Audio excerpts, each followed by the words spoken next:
There we go. Okay, so I would like to introduce Dr. and I hope I'm saying this wrong, right? Dr. Yasaman Tasilloti. Very close. Oh, good, good. It was actually better than I thought I would do. So Dr. Tasilloti is, she provides an alternative approach for individuals managing chronic health concerns. And she places an emphasis on the mental and emotional aspects of disease and is passionate about uncovering the toxic thought patterns and belief systems that are contributing to a state of imbalance inside of our body.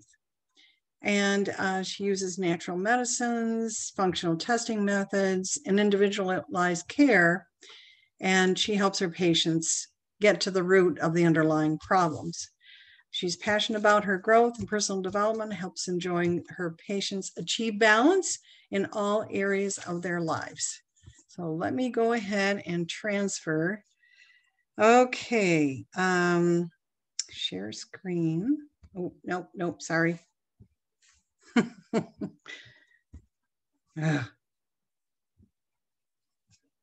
Okay, advanced sharing options. Okay, there we go.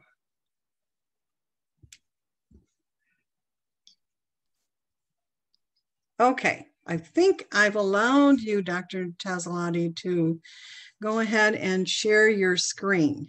Okay, and please let me know if you could see the screen. Aha, success. All right, very good. All right, I'm gonna put this on this mode. Okay, that's still good? Great. All right, wonderful. Okay, well, good afternoon. I'm Dr. Yasaman Tasilloti, as Ms. Shippey just announced. I'm so excited to be here with you, although virtually, but really excited to be able to share some information that I hope you can walk out with today and apply it to your lives if you're not already doing some of these habits and techniques. And so before we delve in, just real quick, I will stop at certain points and I'll open the floor for questions, but if you can just hold on until we get to those moments. And then again, at the very end, I'll also leave a few minutes for questions as well. And I'm also happy to share this PowerPoint with you. So I'll email it over to Ms. Shippey. And then if you have any further questions, you can contact me thereafter. But today's content is really about sharing a different approach to illness. So my background is in naturopathic medicine, and in a nutshell, it's really to get to the root cause or the underlying causes of why there's imbalances in the body, and also looking at your health from a 360-degree view. So not just the physical, although we're looking at the physical in a lot of different ways, but also the mental, emotional, and spiritual pieces, and kind of putting it all together to figure out, why are you not feeling well? And so in terms of what causes illness these days, there's so many different factors. Just to mention a few, we have things such as stress in our society has increased, both physical stress and emotional, mental stress. And especially this past year alone has caused so many levels of stress, as we all have experienced in different ways for different people. Poor diet, so that's a big one I'll focus on today. Sleep quality, so if you have disrupted sleep or you're not sleeping enough hours in the night, lack of exercise, toxins from our environment, medication side effects. And so all of these things can contribute to a state of illness or disease in the body. And the model that we've been given for health is, or health and disease, is that, you know, when you're sick, you just, you know, take prescription medications and then you should get better. And while prescription medications can be effective, they're not the long-term solution and the underlying cause of why we're not feeling well. But what I want to point out here on this little graph is that this big fancy word epigenetics just means how the environment influences your health. So your environment, being all of these factors right here, can turn on and off genes in the body that can either promote your health or cause illness. So if you can see, the majority of this pie chart is your environmental factors, and only a small percentage is your actual genes that you're born with, meaning that we are responsible for the most part for why we do feel well or why we don't feel well. So I want to highlight some of these areas, especially when it comes to this big topic of COVID-19 and immune health. What we've been told over the course of this past year, which I just heard some of the commentary in the beginning about, the vaccination. So that's the latest thing that is the tactic being used, but we've been told to wear the masks and to wash our hands, and all of those are great protective measures. But again, to me, it's not getting to the root cause of like, how do we truly strengthen your immune system? How do we protect and build the body's immune health so that you're not allowing the virus to enter? And even if it does, how does your own body, which is this magnificent machinery, how does it protect itself? So this is what I want to suggest as a different model to strengthening your immune system. And again, some of these are pretty basic things, but it's things that a lot of us don't practice, or at least don't emphasize or prioritize, because part of it is that in our society, there's so many different messages, and we can get into all the reasons why we're not following these guidelines, but I really want to shed light on these areas that can really contribute to a strong immune system. So to start with, has anybody heard of the term gut health? Because that's like a pretty common buzzword these days. Dr. Gundry. Gundry, Dr. Gundry, yep. I love him. He's great. Has tons of information on this. So gut health, just to keep it brief and simple, your gut is the hub of your health. It affects so many different areas of your health, and I'll talk about it in a few slides. But just as it relates to your immune system, these fun little critters you see on the screen are in everyone's colon, and there's really, really good and helpful bacteria that normally resides in our gut. And these guys are going to communicate with your immune cells, and they have this dialogue all day long. And the gut bacteria can actually help to develop your immune system when you're younger and continue to mature them as you grow older. And so there's this constant communication going back and forth between your gut and the immune cells. And then the immune cells can also impact your gut health. And these bacteria can also lower inflammation in the body, and they can pretty much turn on and off signals for how your immune system will respond. So it's really important to have a really strong digestive tract to make sure that your immune system is staying strong.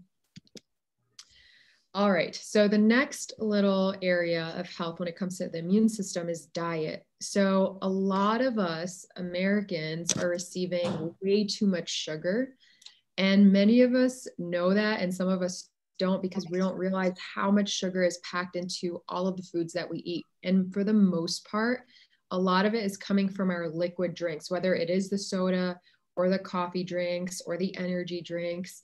If you just look at the content of the sugar in all the different products that you eat, you'll be surprised how much sugar you're getting in a day. But specifically why sugar is damaging to the immune system is that it can actually suppress your immune system function immediately upon ingestion for a few hours. So really important if you want to maintain a strong immune response, that you're limiting the sugars so that you give your immune system a strong shot at working how it should be.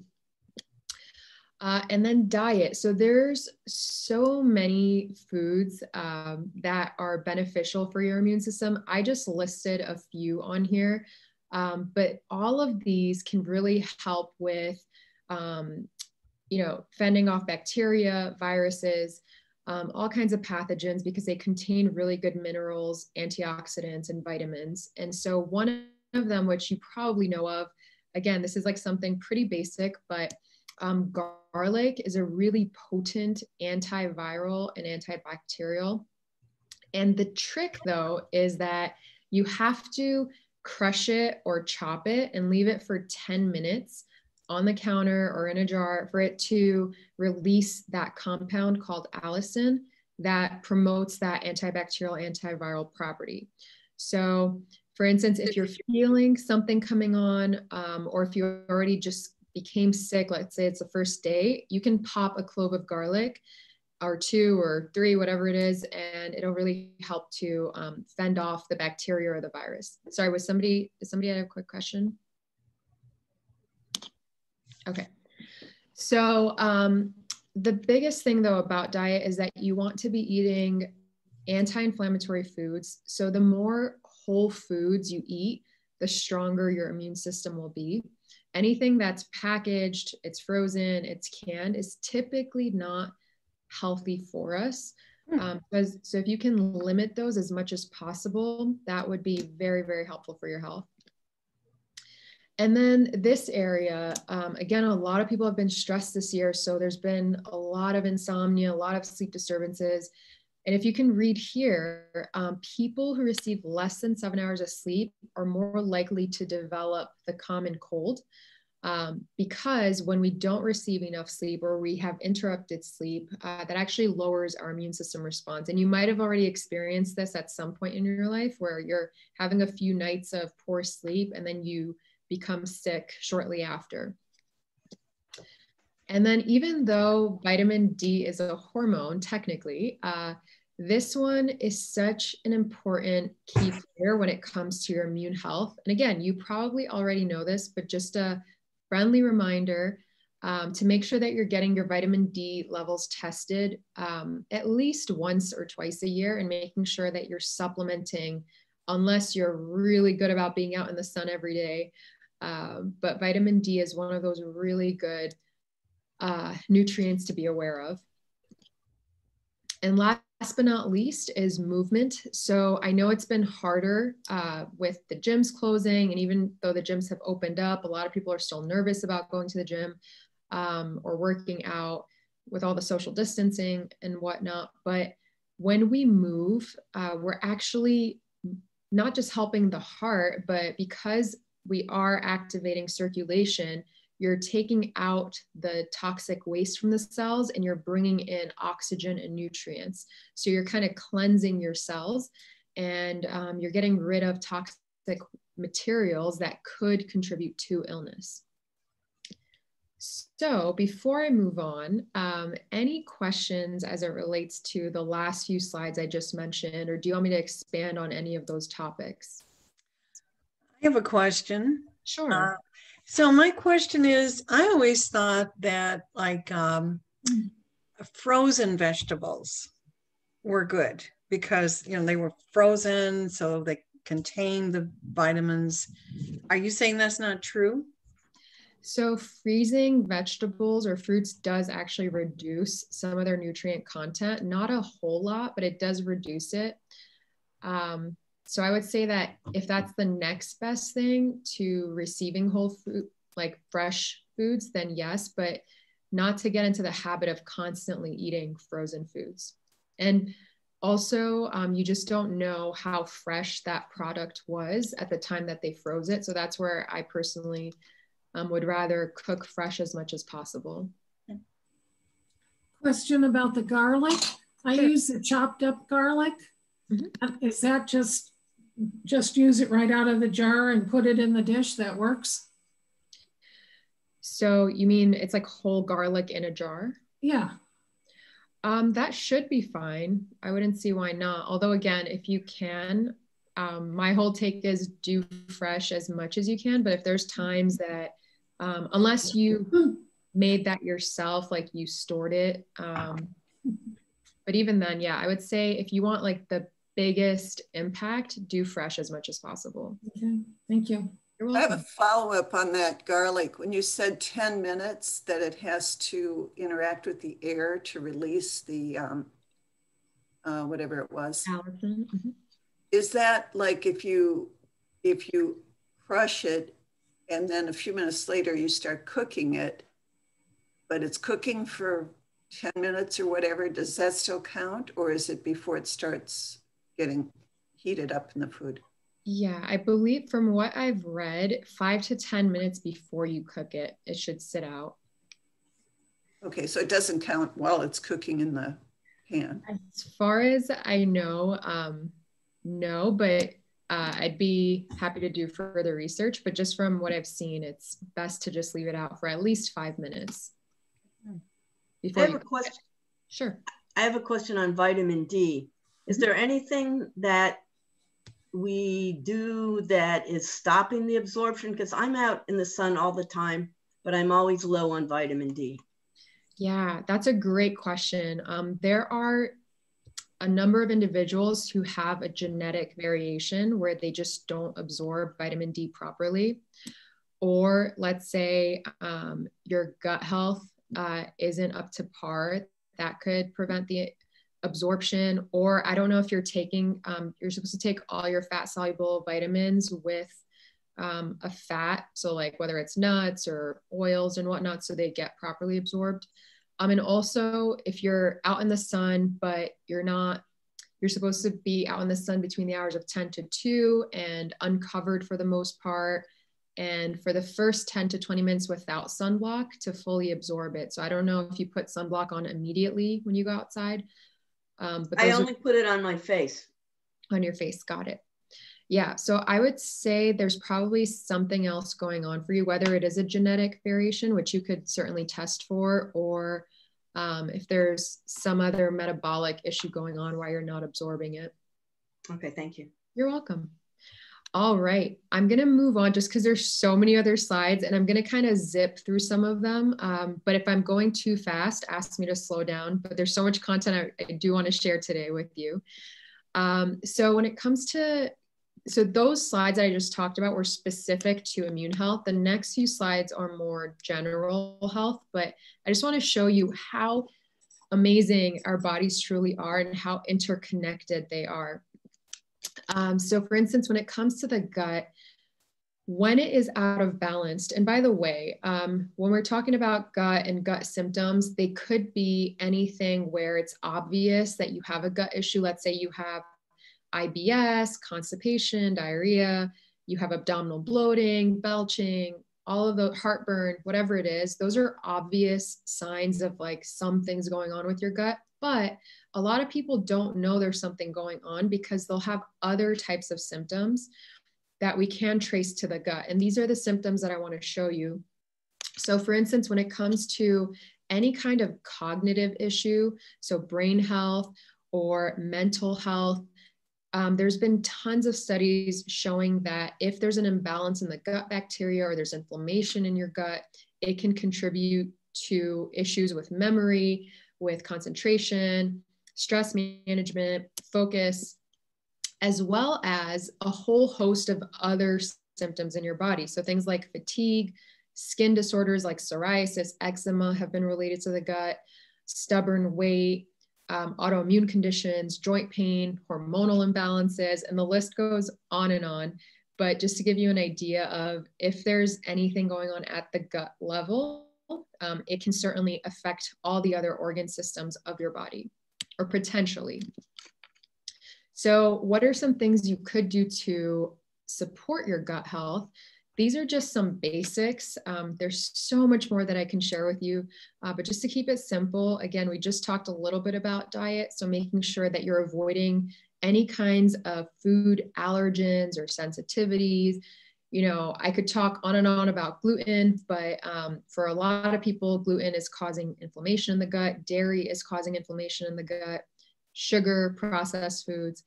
And then when it comes to things like constipation, for instance, we know that fiber is great for us, but so is hydration, which I'm shocked. So I'm originally from the East Coast. So moving out here in the desert, it's so hot and dry. No matter how much water I drink, like I drink 2 of these a day, I still feel dehydrated. And so you do want to consult with your doctor if you do have, you know, cardiovascular or kidney issues, but generally speaking, for the average person, you want to receive half of your body weight in fluid ounces of pure water each day to make sure your digestion is working optimally, as well as the rest of your body systems. And then we just talked about movement being good for your immune health. Well, what they found in the studies is that movement, exercise will actually improve the diversity of those good gut bacteria.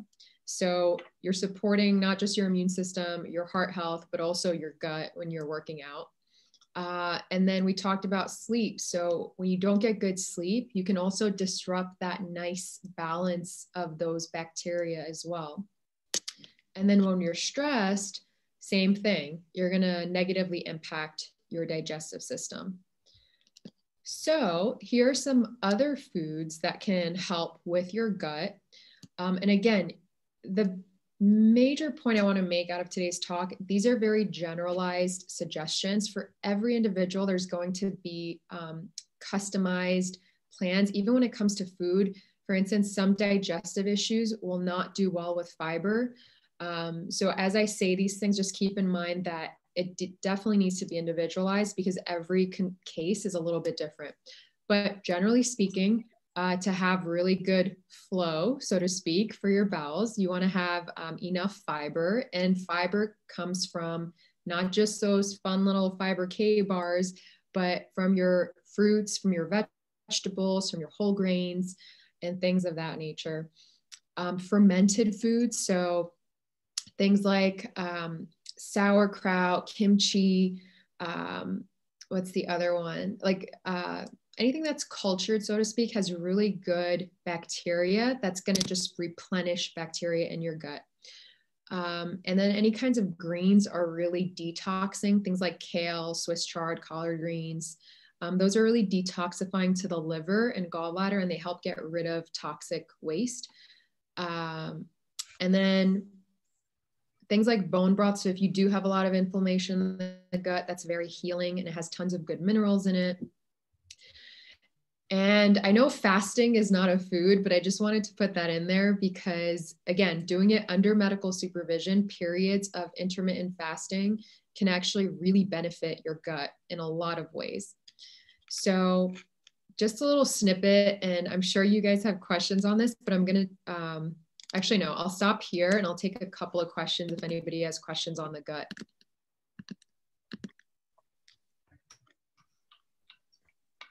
No questions? All right. Okay. So the next area of health that I want to talk about briefly is stress. So again, we've been under so much stress this year alone. And we know how bad stress is for us. We're always told to relax and deep breathe, but really it is so bad for us at a physiological. So we just talked about how it can affect your digestive function.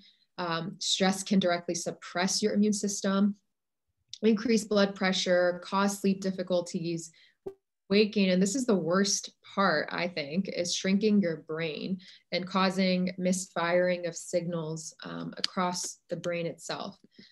So these are some things that, you know, aside from the mental, emotional piece of, you know, doing yoga, Tai Chi, meditation, your body can utilize during times of higher stress, nutritional support. So these are some vitamins and minerals that can support your system. So things like B vitamins, your adrenal glands, which are the organs that put out the stress hormone cortisol, love B vitamins. So making sure you have a good supply of that. Vitamin C is another one that your adrenal glands love. Vitamin D, when you're under a ton of stress, can actually, since we just talked about vitamin D, that can also become lowered.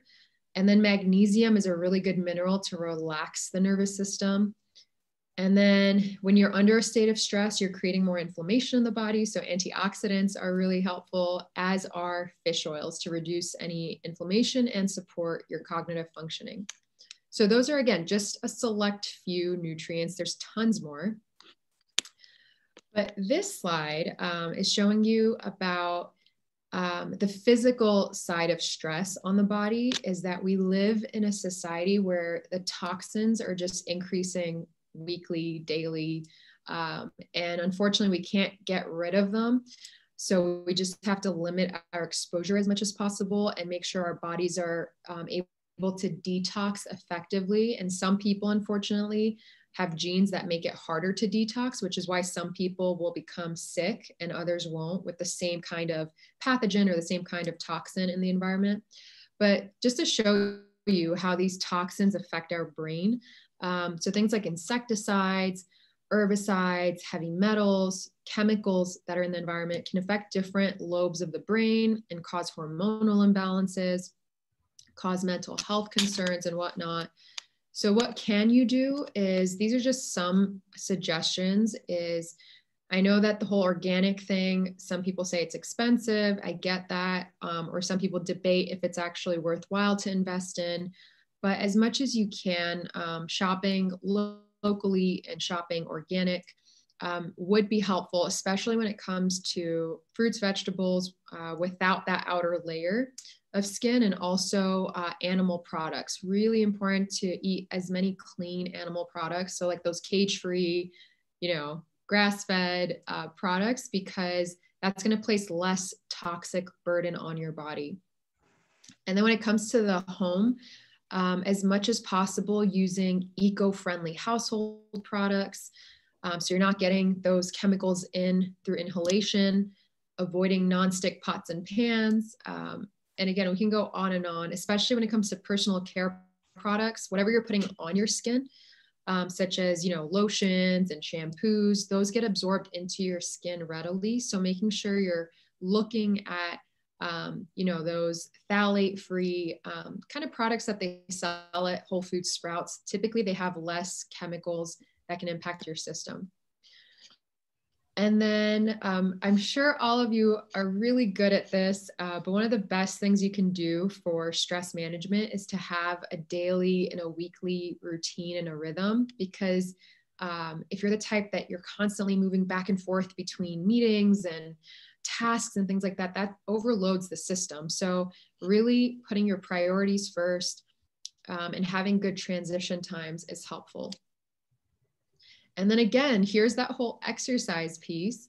And by the way, when I say exercise, it's not about going to the gym and working out, 5 days a week, doing cardio and weight management. It really is about what your passion is. So if you like hiking or walking, although there should be a combination of aerobic and strength training, but you have to figure out what's your happy place in terms of how you like to move and be motivated to do so. But movement can really help with stress management as well. Has anybody heard of earthing? Earthing, no.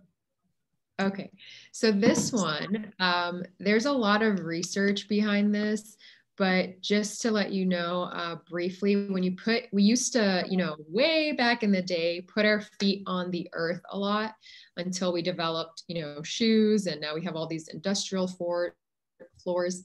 But putting our feet on the earth actually helps balance our system in a variety of ways, because there's this flow of electrons that are transmitted between our body and the electrical surface of the earth. And so what they found in studies is placing your feet on the earth, whether it's grass or soil or water, will help to reduce inflammation in the body, improve energy, improve blood flow, your sleep patterns. So if you just want to look at some of the research, you'd be fascinated by what our earth actually provides us. Oops. And then we, of course, know about, breath work. There's so many different types of techniques out there, and I'm sure some of you have honed in on which one works for you, but this is one that I really personally like.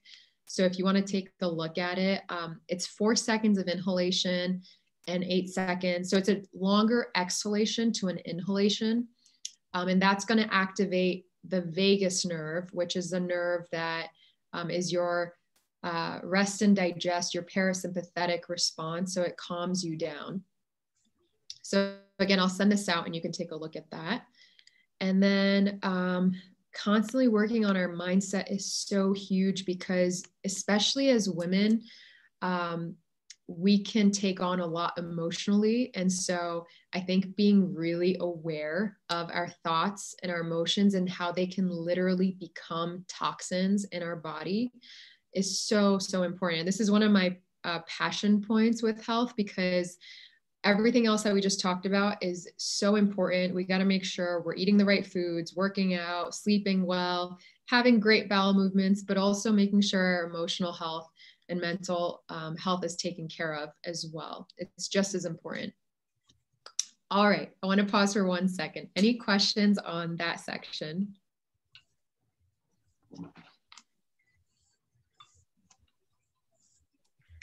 I never heard of birthing before. And I was just wondering, like, how long and how often? Sure, yeah. You get a benefit from that? Absolutely. So you want to do at least 20 minutes a day. And I know that at certain seasons of the year, it's harder to do that, obviously, if it's really cold outside. But as much as you can in the warmer seasons, getting out for 20 minutes, and you could space it out throughout the day if you wanted. But yeah, you just want to have your feet on the ground. Even concrete would work, but it's better if you could find a patch of grass or soil to do that with. And now they're selling technologies such as grounding mats and grounding blankets. So that'd be like the next best step. You could take a look at those as well. I have a question on that. When you said water, you know, getting your feet even in water, is the key that you have to be outdoors? Because you could like fill up a tub and soak your feet. Oh yeah, sorry. Thanks for clarifying. Yeah, I was talking more about like ocean or lake water. So the key is really being outdoors in nature, is that it? Yes, but also having your some surface of your body, whether it's your hands or your feet, connected to the ground surface. All right. And I think, how are we doing on time? Great. Great. Okay. I have a question. Can you move while you're earthing, or do you have to stay still? Yeah, absolutely. Yeah, I would suggest definitely if you can move, that's even better. So whether you're walking or jogging, whatever it is. But I have a question. Sure. Oh, you can hear me? Yes. Okay, back to the vitamin ones. Speaking about vitamin D, you had mentioned, right. I'm talking about the magnesium. I heard it's also good for constipation, but you didn't mention that. I wondered if you can elaborate on that, if it's true. Yeah. So it depends on the form. So magnesium citrate is typically the type that's used for constipation, versus some other forms are more for nervous system. So balancing, like reducing your stress levels, making sure you're not having the muscle cramps, things like that. So magnesium is a really great mineral that most of milligrams though, how much magnesium? It depends on your system. Typically for constipation, anywhere from 200 to 400 milligrams is recommended. Sometimes a little bit higher, depending again on your status, but I would start off lower and then build up. Okay, all right, Yeah. great. Yeah, great question. And any of the B vitamins, so they can be, are any of the B vitamins or specifically the B12s? So I would say a B complex would be good just for overall. How much magnesium for muscle cramps would you say on the legs? Same thing. I would say like starting out about 200 milligrams and then going up from there would be good. Thank you. Yeah, of course. Doesn't magnesium reduce your cortisol level too? Yeah, so that's what this slide is suggesting, that these are for stress management. Okay. Mm-hmm. Yeah, great questions.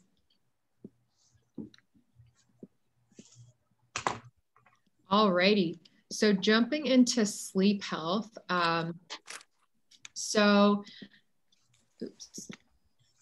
Again, we know that just like with stress, it's the #1 killer. When we don't get enough sleep, you're setting yourself up for poor health overall in so many ways. So long-term studies have actually linked things like dementia and Alzheimer's disease to years of interrupted sleep, which is really fascinating. And then Obviously, your risk for heart attacks, high blood pressure, diabetes, stroke are also higher when you're lacking sleep. Poor skin health, quicker aging, weight gain. A lot of women, you know, diet for years, but if you're not getting good sleep, that's gonna make it harder to lose the weight and you actually end up gaining weight. And there's a lot of different reasons for why there's sleep disturbances. So we're gonna talk about poor sleep hygiene in just a couple of slides. But this is something that's so easy to fix. It's just addressing your environment for sleep.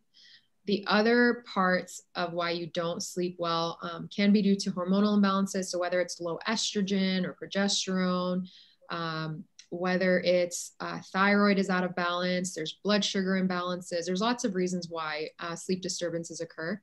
And then also if you're getting too much of those bad nutrients, so too much sugar, and then not enough of the vitamins and minerals that your body needs to sleep. So things like the magnesium that we just talked about, vitamin D, and B vitamins. And then also if your gut health, we already talked about, is out of balance, or you have inflammation like pain in the body, those are all causes for sleep disturbances. So when it comes to your sleep hygiene, has anybody been practicing good sleep hygiene? Do you know what, when I say sleep hygiene, what I'm referring to? No video games an hour before. Exactly. Bingo. No TV. Yeah, exactly. Boring. Boring is good when it comes to sleep hygiene. So you want to just create an environment and a set of habits that's going to set you up for sleep success. So essentially going to bed at a regular time, and especially being in bed before 10 p.m. I know some people are like, no way, that's so hard for me. But honestly, if you get the same 8 hours of sleep, going to bed at midnight or after, they've done studies where your system just doesn't regulate itself as well, because there's a certain period of hours throughout the night that your organs are detoxing. So you want to keep that rhythm going. And then using the bedroom for sleep only. A lot of people have TVs in their bedrooms, and that light is so, it's negative for your brain because it's not allowing it to shut down. And also it's not stimulating melatonin release, which is what you need to fall asleep. So light is really bad before bed. And then also with the advent of Wi-Fi, Wi-Fi actually disrupts the nervous system in various ways. So what I suggest to people is if you can shut it off in the house completely, you can automatically have it set off each night by contacting your internet provider. Or at the very least, don't keep electronics in the bedroom. So the other couple of things are to sleep in a really dark room. So as I mentioned with the TV in the bedroom, any amount of light coming in from your windows or from any kind of electronics will tell the brain that, you know, you're kind of still awake in a sense. And then also, this is really fun, is keeping your room temperature cool at night. And a lot of people are like, no way, Jose, I'm not doing that. But honestly, this is a game changer for your sleep. So when the body's in a cooler temperature, it naturally will have deeper sleep. And then we just mentioned about nutritional excesses. So things like avoiding eating unless medically you're required to do so at least 3 hours before bedtime, because if you're still digesting food, you're not able to get into a deep state of rest. A lot of people wake up in the middle of the night to use the bathroom, they have to urinate. So I usually suggest avoid drinking a whole lot of water before bed. And then of course, the typical avoiding excess caffeine, alcohol, and sugary foods in the evening hours. And then addressing vitamin and mineral deficiencies as needed. And again, going back to exercise is so good to help us have deeper sleep quality and longer sleep quality. And if you don't believe me, just give this a go. You will see the results of it for yourself. And then I'm just going to finish off with this section, and then I'll leave it open for the final Q&A. But again, a lot of us experience fatigue from time to time, but if you're having chronic fatigue, again, there's lots of ways to determine why your body's not producing enough energy. And again, one of the simplest reasons is you're just not getting the right nutrients and minerals your body needs to produce the energy. If your gut health is out of balance, that can be one source of why you have fatigue. Again, too many toxins in the body will slow down the body in simple terms. And different medications have different side effects. So you want to take a look at that if you're on multiple medications. And then viruses, the fun word that we're talking about that recently, that can also steal energy from the body.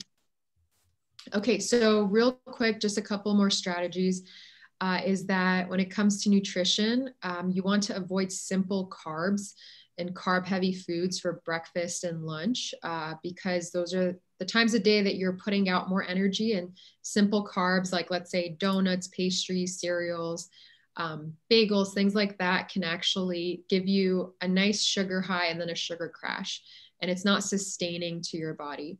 So typically what I recommend is getting a nice dose of protein. And again, depending on your age group and your weight and whatnot, but generally recommended. I have some grams for women and men. And then getting a ton of your healthy fats. So things like avocados, nuts, seeds, oils, those will sustain your energy for long periods of time. And then we talked about fiber. So getting 25 to 50 milligrams of fiber per day. Or I have per 1,000 calories consumed, staying hydrated. So one of the biggest reasons why you might be experiencing fatigue is, again, you're not getting enough hydration. So take a look at how much you're drinking each day. And last but not least, again, going back to the minerals and the vitamins, so the B vitamins, vitamin C and iron are usually ones that you want to make sure you're getting in good amounts to support your energy. And I know we've seen this like a million times, but again, movement is so important for helping with energy because, again, you're getting circulation, you're bringing in oxygen. And so if a lot of us have been working from home this year, and obviously we're doing these meetings via Zoom. So if you haven't heard of this technique, it's called the Pomodoro technique. And pretty much you set a timer on your phone, or if you have an actual timer, for 20 to 25 minutes, and you do work, whether it's, you're reading something, you're writing something, making calls, whatever it is. And then once that timer goes off, you get up, you move around for 5 minutes or so, and then you come back to your desk and continue working. And if you do this over a series of periods of time, you'll notice more efficiency with your work and greater levels of energy. So it's a little tip for productivity. And then I mentioned mindset, but again, sometimes you can literally be drained mentally, emotionally. So always do a quick check of your thoughts, thought patterns, emotions to see if that's a cause. So I'd love to get some feedback from a few of you about what is one thing you took away from the talk today that you want to commit to improve your health. So whether it's something as simple as I need to drink more water, or I plan on working out, make it specific. So I'll give you 1 minute to do that. Make it a very SMART goal, so to speak. And I'd love it if you would share what you felt inspired by potentially from this conversation we've had. How do you want us to share? With a writing or verbally? Verbally, just like we've been taking questions. So in a minute, I'll just ask a couple of you to share your thoughts. Okay. Thank you.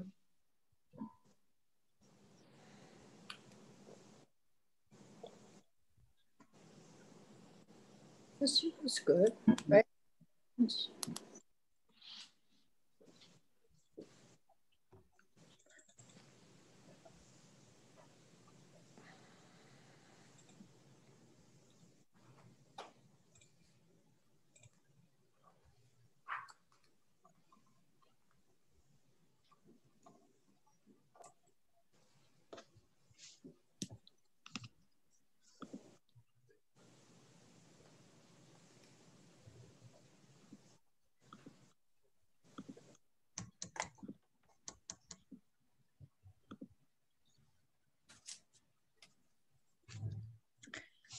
Dr. Tasilloti, also there's some questions in the chat. So after we're done with that, you might want to take a look at those questions as well.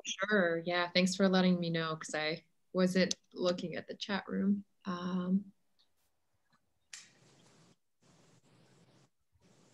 I'm ready whenever you are. Okay, sure.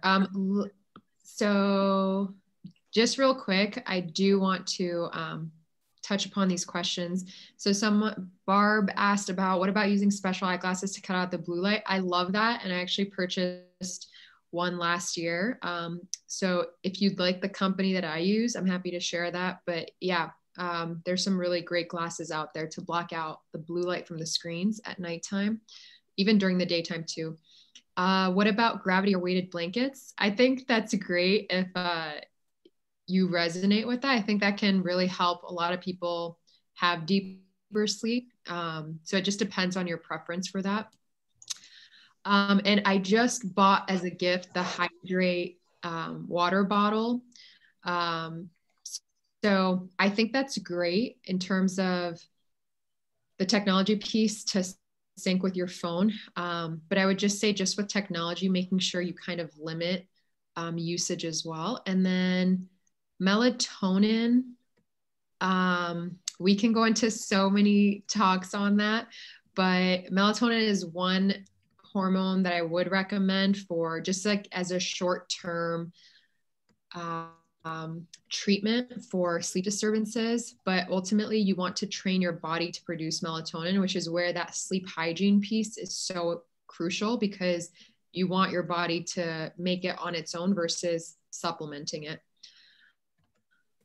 Okay, I'm gonna actually hold off on the last two questions just so we can make sure everyone gets out on time.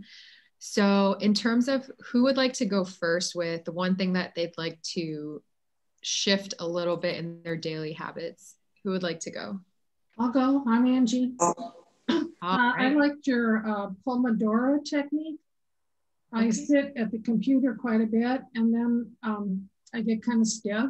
So I think suggesting 5 minutes of movement every 25 minutes is valuable to me. And again, since you said so, it gives me a good reason to do it. Okay, wonderful. That is a great one. I look forward to you feeling a difference with that. So that's wonderful. All right, who else would like to? I would. All right. I learned about avoiding sugary foods and perhaps even gluten. I have very good information on the gut thing and colas and things like that. So also the green tea, is that something you'd have 1 cup a day of, or what is recommended? So that would depend on how your body, I mean, we don't want you to get too much caffeine because you don't want it to overstimulate your system and prevent you from sleeping. Everyone's a little bit different. But I would say just on a daily, like 1 cup, maybe 2 cups would be good. But you want to make sure that the green tea you purchase is organic, so it doesn't contain any, chemicals and pesticides in it. So you want to get a really good quality green tea to also have the benefits of it.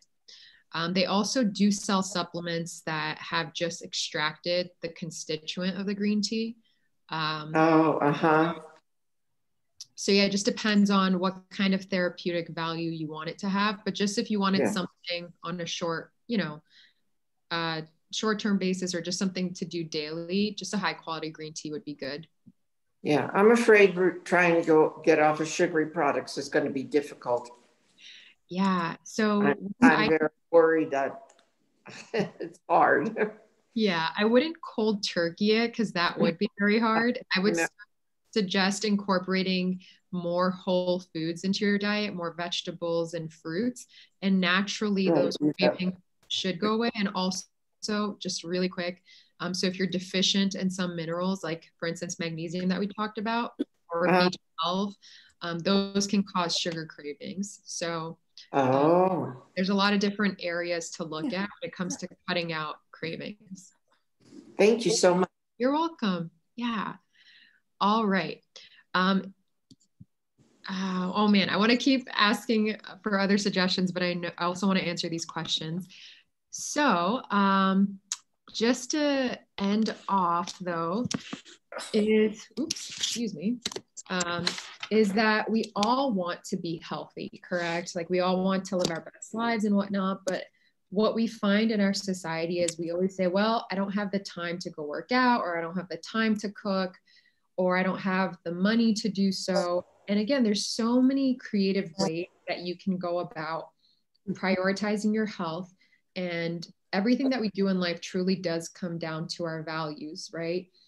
So if you make your health your priority, you will take the little steps to ensure that your health is becoming better. So, and I know there's times in life where it is harder to find the time or the resources, but there's always a way to go about it. So if you're interested in getting more information, if you like the content today, this is where I usually do a monthly newsletter for my current patients and clients. And then I post on social media as well for little tidbits of health here and there. And then if you're interested in a more deeper dive personally, because again, like I said, all of these are very generalized suggestions, but every body, like literally every body is very different. Your genetics are different, your health concerns, even if two of you came in with constipation, you would be treated completely differently because again, the root cause would be different for the most part. And so you want to have a customized approach. So if you're interested, and now with COVID, I do offer telemedicine consults. So if you live far away or you don't want to come in person, we can still do everything we need to.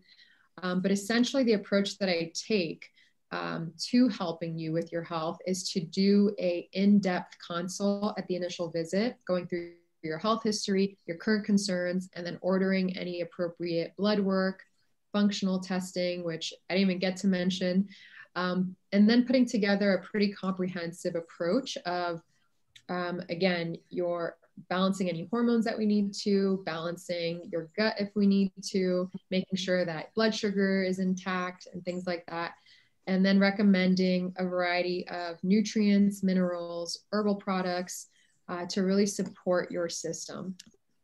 And so typically this would be the flow, and the cost is $249. But if you wanted to schedule today or reached out to me later today and said you were interested, then it would be $199. And I will say that most people do end up feeling better within the first month, and within 3 months, they do see a significant difference in their health.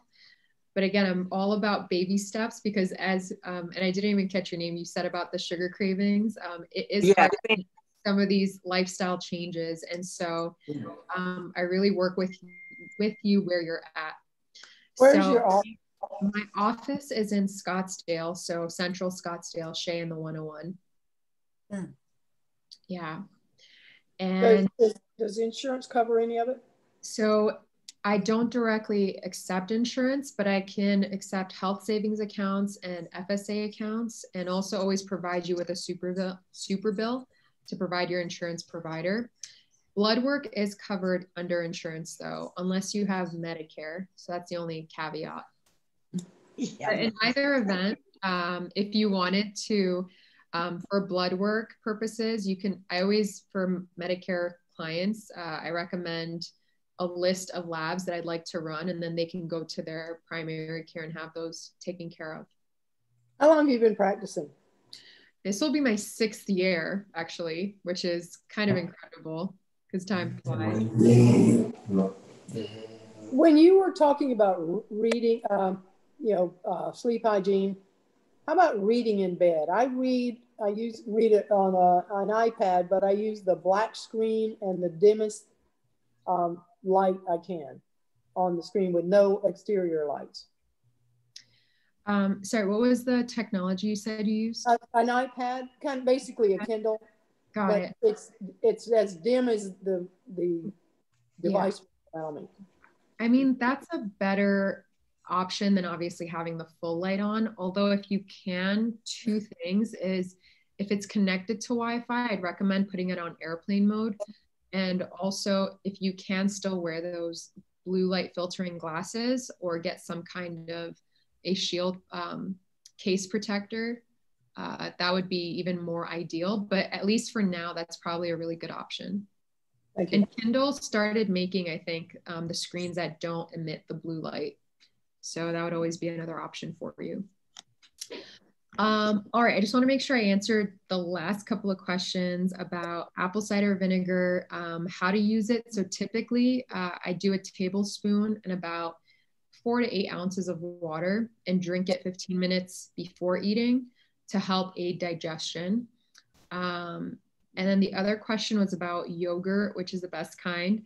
So technically, I don't recommend dairy at all because the dairy in our society is so processed, even the really organic good kind. So I typically don't recommend yogurt, but if you did, then it would be like the really high quality kinds found at Sprouts or Whole Foods that contain probiotics in them and they're organic, grass-fed cows, things of that nature.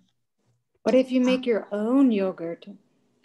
That's like the best type of yogurt, but still, it's still dairy. So that's just from what I've seen in practice. A lot of people don't respond well to it. But if you do, again, I'm not saying, I can't tell you what to do, but I'm just telling you of what we know about dairy influencing our health these days. And then, and then Miss Peggy, I'll just private message you. But if you have any further questions, I do offer a complimentary 15-minute consult if you wanted to speak with me privately, and you can either call me at the office number or schedule it online through my website. But I love speaking on this topic, so I could talk for another 5 hours with you all, but thank you so much for your attention, your time, and thank you for having me.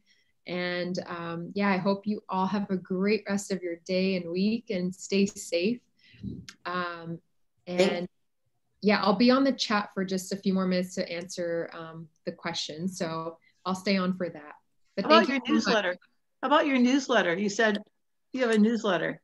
If you go to my website, there's a pop-up box that should come up, and then you could just sign up and you'll automatically receive. Alrighty. Well, thank you so much. You guys have a great rest of your day. Thank you. Thank you. Thank you. Yeah, absolutely. Thank you for all your information. It was great. Absolutely. I'm so glad. All right, I'm gonna pop on the chat real quick.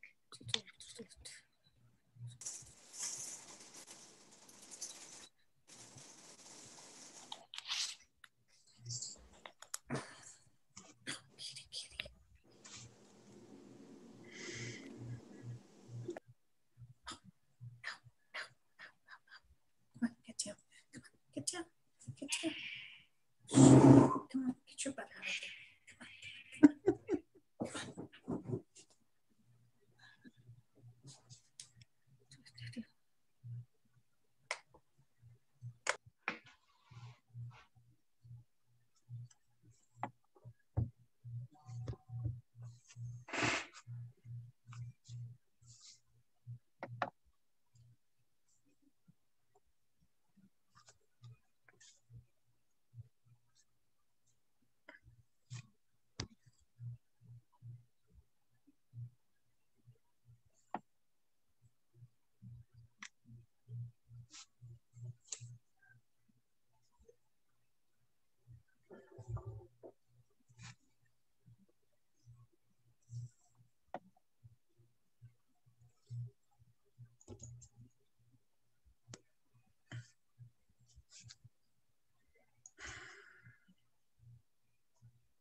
Let's do that.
All right.